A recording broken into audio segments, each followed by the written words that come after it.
핵심 포인트 11번 화재보험에 대해서 같이 살펴보도록 하겠습니다. 자, 먼저 유형 보시면요. 주택화재보험 보통약관에서 보상하는 손해는 해서 보상하는 손해와 보상하지 않는 손해 이런 것들을 물어보는 문제가 나오기 때문에 보상하는 손해의 종류 그리고 보상하지 않는 경우 이런 것들은 좀 여러분이 잘 정리해 주셔야 되고요.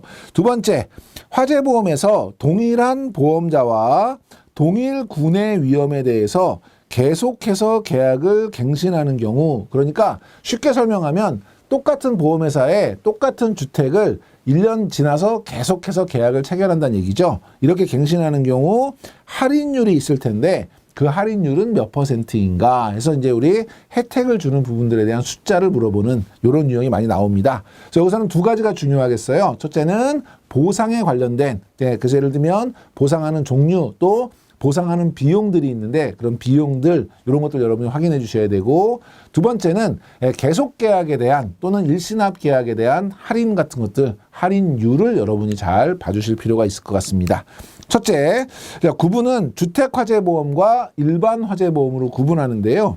주택화재보험 같은 경우는 사람이 사는 주택으로 쓰는 곳을 얘기하는 거죠. 그래서 단독주택, 뭐 공동주택, 그다음에 뭐 공동주택 중에서도 뭐 아파트, 연립주택, 뭐 다가구주택 이런 것들인데, 예를 들어서 그 건물 전체가 다 주택이어야 되는 거죠. 우리가 흔히 알고 있는 병영주택, 1층에 상가 있고 2, 3, 4, 5층 주택, 이거는 상가에 뭐가 있냐에 따라서 요율이 달라지는 것이고요.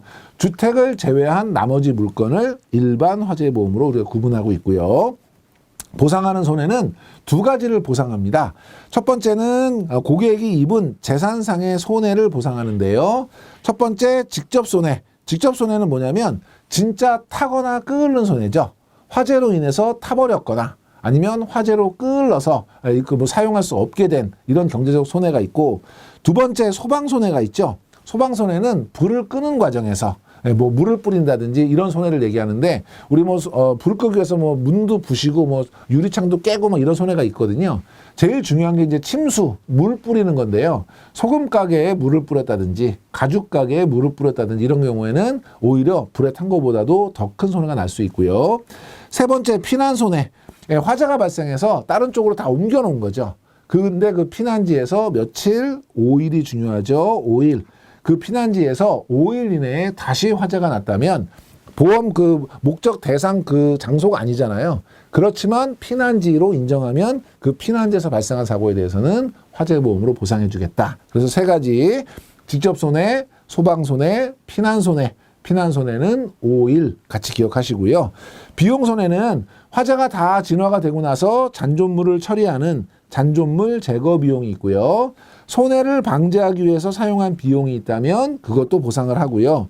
대위권 보전 비용이라는 건 사고가 나면 소유권이 됐든 배상 책임이 됐든 권리를 보험회사가 보험금을 지급하면서 대신 위임받는 거죠. 그 대신 받는 대위권을 보호하기 위해서 발생한 비용이라면 그것도 인정해서 지급하고요. 잔존물을 보전하기 위한 비용, 기타 협력 비용 같은 것들이 비용 손해에 해당이 됩니다.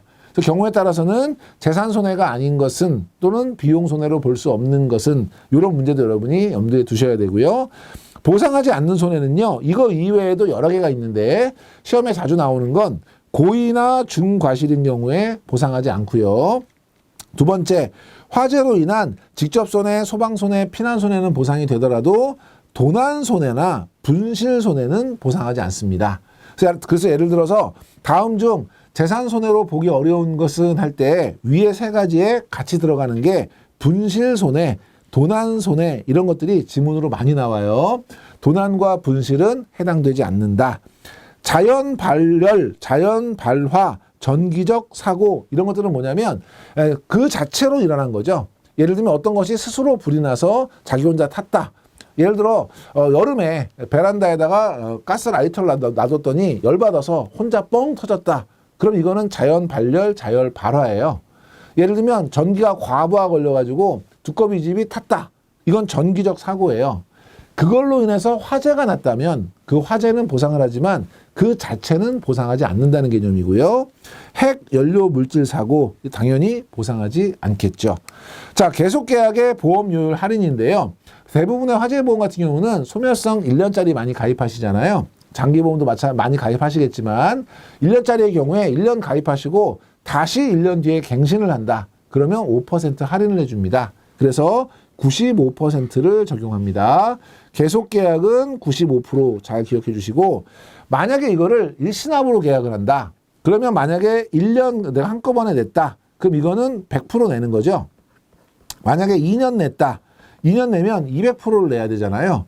그런데 2년치를 한꺼번에 일시납으로 내면 25% 깎아줍니다. 그래서 이때는 200%가 아니라 175%를 내고요. 3년치를 한꺼번에 냈다. 그러면 1년에 25%씩 두 번 깎아줘야 되니까 50%를 깎아줍니다. 그럼 원래 300%를 내야 되는데 50% 깎아줘서 250%를 내게 되죠. 요것도 간혹 시험에 나와요. 그래서 여러분이 요것도 다시 한번 기억해 주시고 80% 코인슈어런스라는 게 뭐냐면 우리가 보험 가액이 1억 원짜리인데요. 1억 원짜리인데 이 보험 가액은 우리가 알 수 있어요, 없어요? 감정평가사에게 평가를 받아야만 알 수 있으니까 일반인은 모르거든요. 그런데 우리가 잘 모르더라도 우리가 가입할 때 우리가 실수로 또는 뭔가 우리가 잘못 알고 있어서 만약에 그 가액을 잘못 가입한다. 잘못 가입하는 범위가 어느 정도일까요? 예를 들면 1억짜리 건물인데 제가 화재보험 들 때 잘못 알아서 4천만 원짜리 화재보험을 들 수 있을까요? 사람이 그냥 일반적으로 우리가 할 수 있는 실수의 범위를 플러스 마이너스 20%로 보는 거예요. 20%. 그러니까 만약에 1억짜리 건물인데 사람이 정상적인 경우에는 미니멈 8천만 원 이상은 보험을 들 거야. 이렇게 보는 거죠. 그러면 원래대로 하면 50% 사고가 났다. 그러면 1억짜리에 50%면 손해액은 5천만 원이고 비례보상되기 때문에 8천만 원의 50%인 4천만 원이 지급이 돼야 되지만 정상적인 일반인의 실수 범위 80% 이상만 가입을 하면 그러니까 보험 가입 금액이 가액의 80% 이상인 경우에는 이때는 비례보상하지 않고 실제 손해를 보상하겠다. 그럼 원래 8천만 원 가입했으니까 4천만 원 지급을 해야 되는데 실제 손해인 5천만 원을 지급하겠다. 그 얘기예요. 다만 전제 조건이 공작 물건 같은 경우에는 정확하게 매년 결산을 통해서 감정평가 금액을 알고 있어요. 그러니까 이 사람이 만약에 일부 보험을 가입했다는 것은 고의성이 다분한 거죠. 보험료를 줄이기 위해서. 그렇기 때문에 주택 물건과 일반 물건에만 이 룰이 적용이 되는 거고요. 공작 물건도 적용된다는 지문이 많이 나오고 있습니다. 이럴 경우에는 비례보상하지 않고 실제 손해액을 보상하고 다만 한도는 가입금액 한도다. 예를 들면 90% 사고가 났다. 그러면 1억에 90%면 실제 손해액은 9천만 원이잖아요. 그런데 내가 8천만 원 가입했는데 1천만 원 얹어서 주지는 않는다는 거죠. 그러니까 한도 자체는 보험 가입금액 한도다. 이 개념이고요. 여기 이제 키포인트에 보면 장기 계약의 일시납 보험료율도 암기할 필요가 있다라고 되어 있는데 위에 설명드렸던 요 내용이죠. 1년 지날 때마다 25%씩 할인한다. 이렇게 정리해 두시면 되겠습니다.